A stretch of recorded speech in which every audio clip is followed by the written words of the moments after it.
It began with the low, ghostly hum of engines over the Pacific, the kind of sound that once struck fear and awe into those who heard it, the unmistakable whine of a Japanese Betty bomber, sleek and graceful in appearance but infamous.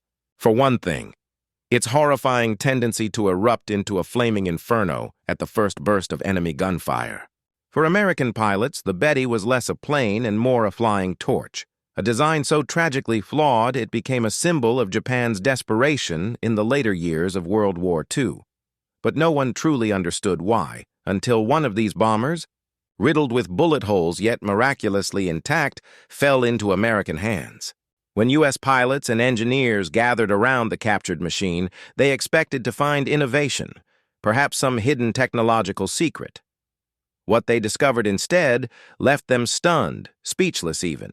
The fuel tanks, the lifeblood of the bomber, sat completely unprotected, naked metal drums exposed within the fuselage like open veins waiting to be cut. As one test pilot ran his hand along the thin aluminum skin, his voice trembled. "This thing's a flying coffin." And in that single moment, beneath the hot Pacific sun, the myth of Japanese aviation superiority began to crumble, replaced by a grim realization. The enemy's designs weren't just flawed, they were suicidal.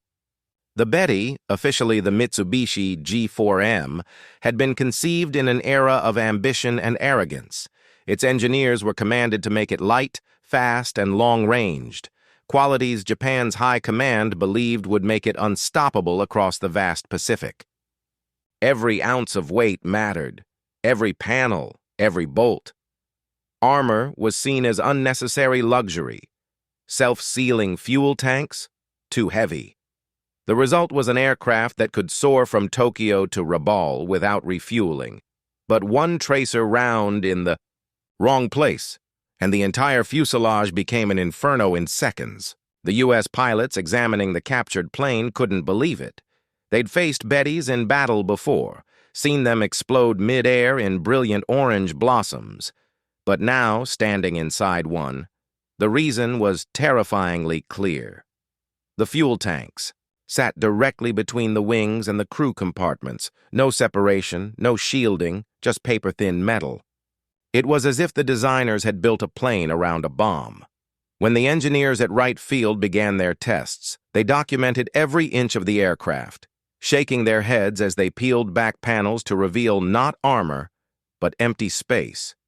"They sacrificed protection for range," one mechanic said, "and they paid for it with every man who flew one." But the tragedy of the Betty wasn't just its fragility. It was how its pilots flew anyway, knowing the odds. Japanese crews called it the Type 1 lighter, a grim nickname born from the sight of their own comrades engulfed in flames. Yet they continued their missions, even on suicidal torpedo runs against U.S. carriers, where death came in streaks of machine gun fire and black smoke. American airmen respected that courage deeply. They didn't laugh at the Betty, they pitied it. And as they studied this captured specimen, riddled but intact, they found beauty in its design philosophy even amid its fatal flaws. Its engines, Nakajima Sakai 11s, were reliable and elegant. Its aerodynamics were clean, its range unmatched. But its designers had gambled on speed as protection, believing that agility and distance could replace armor and survivability. That gamble failed spectacularly in the face of American firepower. The U.S. pilots conducting test flights of the high-captured bomber noted how smooth it felt at the controls, how easily it lifted off, almost gliding through the air like a ghost. But they also noticed how a simple spark, even static discharge, could ignite fumes that lingered inside the unprotected tanks.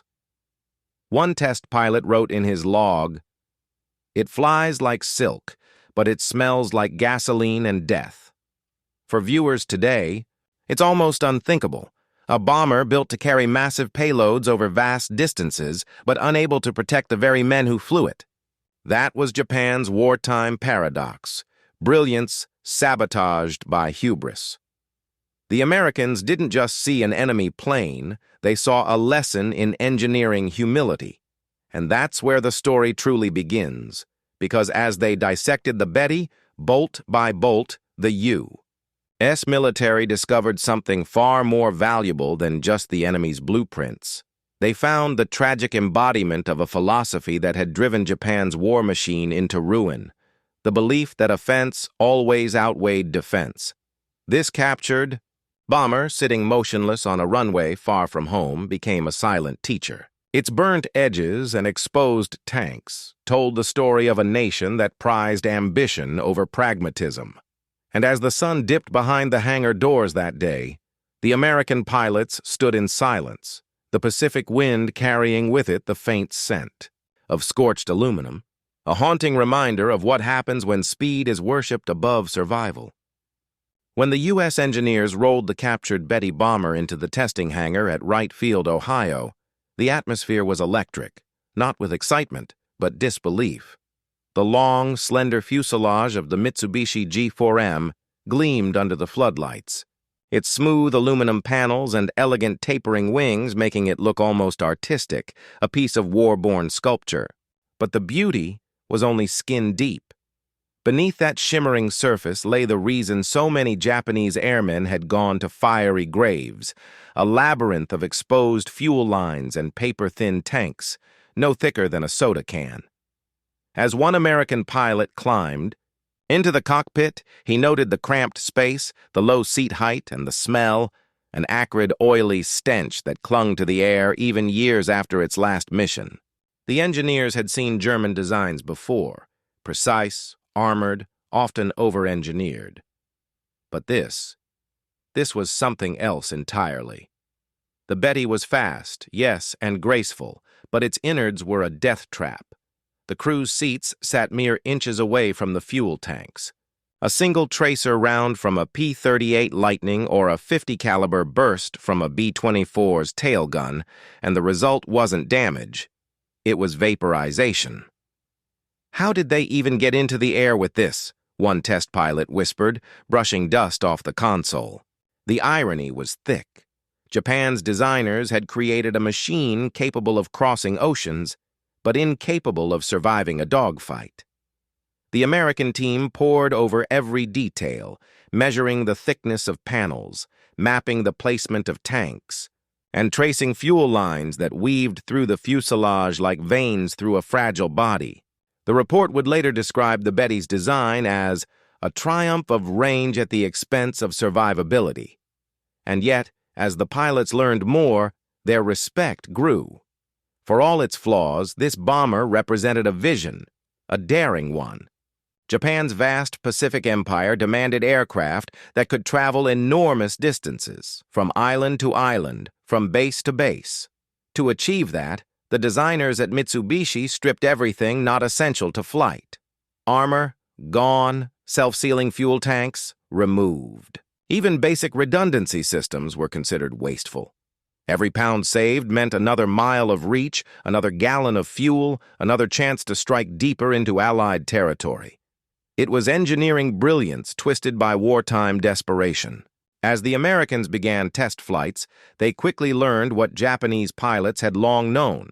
The Betty was nimble, surprisingly responsive for a bomber. It accelerated gracefully, climbed with power, and handled crosswinds with ease. But it was also unstable. A few small maneuvers, and the test pilots realized how fragile the airframe was under stress. "It's like flying a glass bird," one of them wrote. The more they tested, the more the picture formed of Japan's wartime mindset, one that valued offense so highly it ignored defense entirely. Even the engines, twin Nakajima Sakai 11s, were marvels of light construction, powerful but delicate, prone to overheating and catastrophic failure when pushed. During one test run, a small fuel leak near the left engine ignited, filling the cockpit with smoke. The pilot managed to cut power and glide to a stop, shaken, but unharmed. His report was blunt. "This aircraft burns easily. It's not if, but when." Yet for Japanese crews, it wasn't just machinery, it was honor. They called their missions one-way journeys of the spirit. Many took off knowing they wouldn't return, their courage compensating for what their aircraft lacked in protection. The Betty was the mount of kamikaze pilots, the ghostly courier of death in the final months of the war. And now, as American officers inspected the wreckage of their captured prize, they could almost hear the echoes of those men, their chants, their resolve, their silent acceptance of fate. The U.S. teams began documenting everything: photographs, technical notes, airflow diagrams, all of it destined to teach future generations how not to build a bomber. They found scorch marks inside the fuselage, melted rivets near the fuel valves, and tiny shrapnel punctures that told stories of near escapes. In one corner of the hangar sat a single .50 caliber round embedded in the metal. The round that hadn't detonated the plane in combat, but had nearly done so afterward, during transport. It was poetic in a grim way. The Betty wasn't just a failed aircraft. It was a relic of a doctrine that had doomed an empire. And yet, among the wreckage, the Americans found genius too. Aerodynamic lines so perfect they would inspire future designs. The placement of the wings, the balance of lift and drag, the way the fuselage tapered to reduce resistance. All lessons that would quietly influence post-war aviation. Even in the West, it was almost as though Japan had built the right plane for the wrong war. The U.S. pilots marveled at the irony. They had spent years battling these bombers in the skies over the Pacific, never realizing that each explosion they saw wasn't proof of Japanese weakness. It was proof of their engineers' dangerous confidence. As the final inspection report concluded, the Betty's downfall was not poor craftsmanship, but misplaced faith in speed as salvation. And with that revelation, the hangar doors closed for the night. The test crew walked out into the cool evening air, their faces somber, knowing they had just witnessed a ghost of history. Behind them, under the dim light, the captured Betty sat silently, elegant, broken, and immortal in its own tragic way. The morning sun bled through the hangar doors as the mechanics wheeled the Betty bomber out onto the open tarmac, its pale green paint glinting in the light like scales on some slumbering dragon. For the American pilots gathered to observe, it was a strange sight. The enemy's most notorious bomber, no longer their foe in the skies, but a silent trophy of war, resting on friendly soil. Yet, as they prepared for another test flight, none could shake the eerie sense that this machine carried ghosts. Its wings had cast shadows over burning ships, its engines had roared across islands where men fought and died, and now it sat among its conquerors, mute but proud. The air that morning was heavy with the smell of oil and fuel. Even before the engines turned, a faint mist of gasoline shimmered near the fuselage. "You can smell the danger before you feel it," one pilot joked, forcing a grin. But there was no laughter. Everyone there knew that one spark, one slip, could turn this delicate relic into a fireball. The Betty wasn't just fragile, it was cursed. When the engines finally coughed to life, the ground trembled. Twin Nakajima Sakai 11s rumbled unevenly, coughing blue smoke that hung thick in the air. The sound was haunting. Not the deep, confident growl of an American B-17 or B-24, but a thin, anxious hum, like a nervous heartbeat. The test pilot, Major Don Patterson, adjusted the throttles, his gloved hands steady but cautious. The instruments flickered. The Japanese dials still bore kanji labels, faint and weathered. "It's light," Patterson muttered into his radio. "Too light. Feels like it wants to fly away on its own." The Betty lifted easily, almost too easily, its nose slicing through the air with ghostly grace. From the ground, the American observers watched in silence. It looked beautiful up there. Long wings gliding through clouds, sun glinting off its fuselage, but they all knew what that beauty hid. As Patterson gained altitude, he began gentle turns, testing responsiveness. The controls were smooth, fluid, even elegant. "It flies like silk," he reported. No fight in the yoke at all. But moments later, as he increased throttle, the left engine began to sputter. A pop, then another, then smoke, faint at first, then thick and black curling from the nacelle. Patterson immediately reduced power, heart pounding. Fuel line leak. The engineer's voice crackled through the radio. Get her down now! Below, fire trucks were already racing toward the runway. The Betty descended like a wounded bird, graceful but trembling, smoke trailing behind her like a fading memory of war. When the wheels touched, they scraped, screeched, and finally stopped. The fire crew surrounded the bomber before the engines even died, dousing foam along the left side. When Patterson climbed out, sweat beading his forehead, he stared back at the smoking engine and shook his head. That's it. I'm done flying this coffin. His words hung in the air like a verdict. The inspection after the flight confirmed the crew's fears. The fuel line near the left tank had cracked from vibration, leaking raw gasoline into the wing cavity. A few more seconds and the aircraft would have gone up in flames.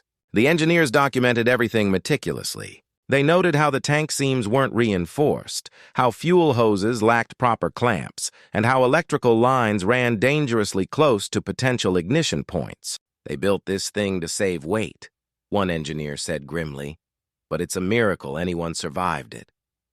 That night, back in the officers' mess, the pilots couldn't stop talking about the flight. The Betty's lightness was intoxicating. It handled like no bomber they'd ever flown. But its danger was undeniable. One mechanic, a veteran who had served in the Pacific, told a story that silenced the room. We shot one of these down near Guadalcanal, he said. Hit it once and the whole sky lit up. It burned so bright you could see your shadow from the cockpit. The men exchanged uneasy glances. The Betty's reputation as a flying lighter wasn't an exaggeration. It was a warning.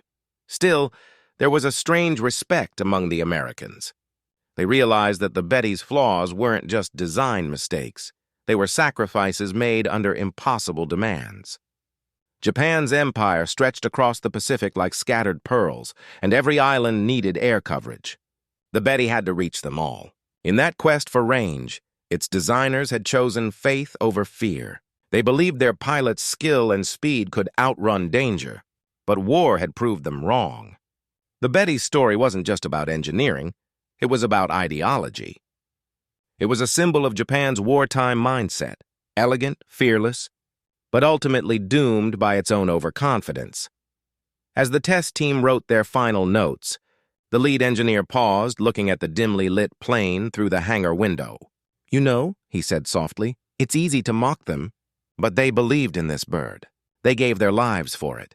And in that quiet moment, surrounded by the hum of cooling engines and the scent of fuel and metal, the men realized they weren't just examining a machine. They were standing inside a story. The following morning dawned gray and cold. The hangar soaked in dew. Every rivet of the Betty bomber beaded with moisture like tears on old metal. A faint smell of burned fuel still lingered from the last test, sharp and ghostly. The ground crew moved slowly, careful, almost reverent. Even the clatter of their tools sounded subdued. Captain Ellison stood a few feet away, coffee steaming in his hand, staring at the slender plane as though it might suddenly whisper the secrets of another world. She looks peaceful, he murmured. Hard to believe what she's done. He wasn't thinking of the engineering reports or the fuel tank diagrams spread across the workbench inside. He was thinking of the men who had flown her, the young Japanese crews who had hurled themselves into missions they knew they would not survive. Somewhere, far out over the Pacific, their ghosts still floated above the coral reefs, and somehow this captured machine seemed to carry all of them within its battered skin. When the maintenance crew opened the fuel bays for one last photographic record, a thin drizzle of gasoline ran down the wing route and evaporated in the sunlight. There's your problem, Ellison said softly. Right there. A war fought on fumes. He didn't mean the leak.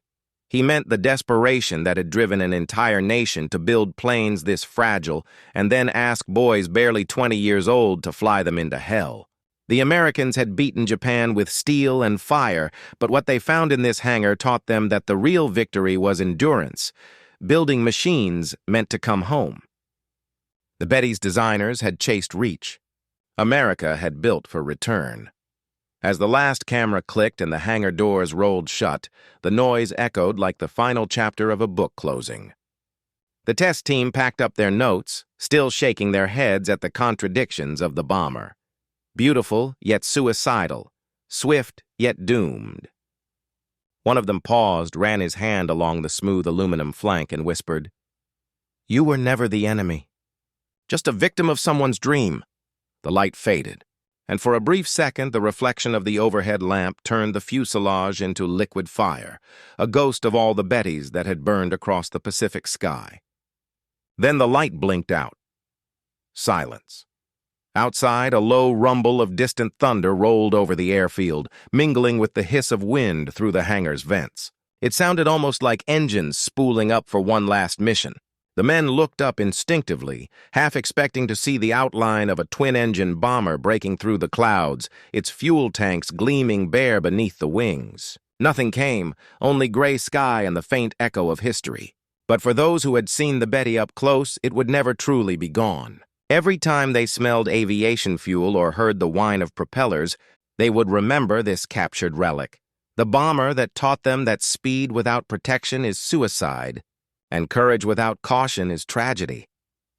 Ellison turned to leave, his boots crunching on the gravel, but just before stepping outside, he looked back once more at the shadowed shape inside the hangar. "Rest easy," he said quietly. "You've flown enough." The door clanged shut behind him, and the sound rolled across the airfield like a salute. The next morning, a heavy mist clung to the airfield like a shroud, dampening the edges of every runway and hangar. The captured Betty bomber sat silently on the tarmac, pale green wings slick with dew, every rivet glinting under the gray light as if bearing the memory of the Pacific battles it had survived. U.S. pilots and engineers approached cautiously, knowing that this plane, once a deadly instrument of war, now held secrets that could rewrite everything they thought they knew about Japanese aircraft design. They moved slowly, boots crunching on the gravel, eyes scanning every panel, every seam, every thin sheet of aluminum, and the faint smell of fuel mixed with oil smoke hung heavily in the air, sharp and metallic. Major Don Patterson, veteran of dozens of Pacific sorties, ran his gloved hands over the wing root, noting the subtle flecks of the fuselage. "Light, too light," he muttered, almost to himself. The very thing that had given the Betty its range and speed was also its greatest flaw. An invitation to disaster at the slightest touch of enemy fire. The engineers had already begun documenting the aircraft, peeling back panels to reveal what lay beneath. The fuel tanks were exposed, almost vulnerable in their elegance, running directly beneath the cockpit and between the wings. They had no armor, no self-sealing compartments, no separation from wiring or electrical conduits. A single tracer round could have turned the bomber into a blazing inferno. The U.S. observers shuddered, recalling the countless Bettys they had seen explode over coral atolls, leaving nothing but black smoke and orange firestorms. Photographs captured the scene in stark detail, the thin metal, the exposed fuel lines, the delicate wings, beauty entwined with tragedy. Every engineer, every pilot, every officer there realized that Japan's designers had gambled with human life in the pursuit of range and speed. The aircraft's engines, Nakajima Sakai 11s, purred with deceptive calm, seemingly at peace with their deadly potential. As the test flights began, the crew noticed something extraordinary. Despite the inherent danger, the Betty handled with a grace that belied its fragility. The control surfaces responded smoothly, the climb rate was impressive, and the aircraft seemed to float through the sky, almost effortless in its glide. Yet, for every turn, for every throttle adjustment, the pilots knew that one miscalculation, one spark, one puncture could ignite catastrophe. Smoke sometimes leaked from the nacelles, curling into the sky, a subtle warning of the volatile fuel beneath. On one flight, Patterson felt the plane shudder unnaturally in a gentle turn. He quickly reduced throttle, spotting a faint black haze from the left engine. Heart pounding, he guided the bomber down, smoke trailing like a ghostly signature of the countless Japanese crews who had flown and died in similar planes. On landing, fire crews rushed forward instinctively, not for show, but because they knew that any delay could allow fuel vapors to ignite. Inside the cockpit, the controls were tight but delicate. The instrumentation, a mixture of Japanese labels and crude but functional gauges. Every flight revealed another layer of the bomber's paradox. It was astonishingly engineered for performance, yet lethally negligent in protection. The pilots could feel the tension in the airframe, the way it flexed subtly under aerodynamic stress, each rivet and panel carrying the weight of history. Engineers recorded every vibration, every sound, and every visual cue of potential failure, knowing that understanding this plane meant understanding why so many had died in its belly over the Pacific. They realized that Japan's design philosophy had embraced faith in skill over structure, courage over protection, offense over defense. And yet, in the same breath, the beauty and ingenuity of the Betty were undeniable. Smooth fuselage lines, minimal drag, wings perfectly tapered for lift and speed. As the day progressed, the shadows lengthened across the tarmac. The airfield was quiet now, the hum of engines gone, leaving only the faint hiss of evaporating fuel and the creak of metal cooling in the mist.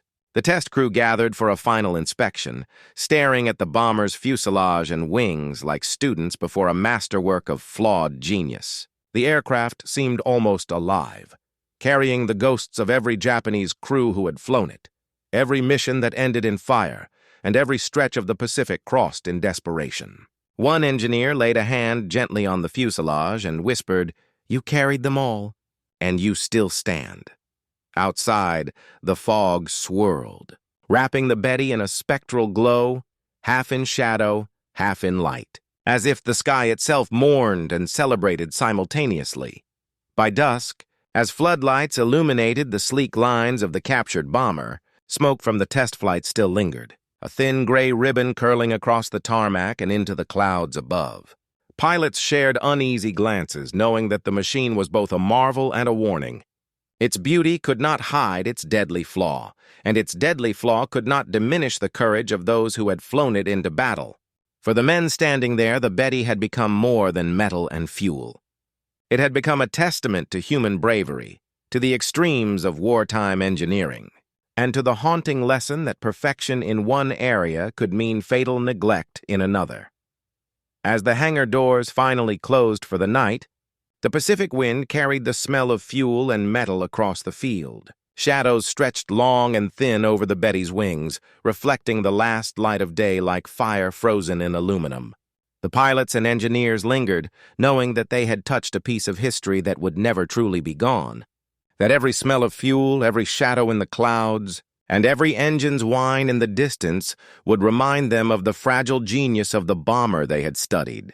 Captain Ellison, standing apart from the group, glanced one last time at the silhouette of the aircraft, the mist curling around it like smoke from battles long past, and said softly, "Rest now. You've told your story.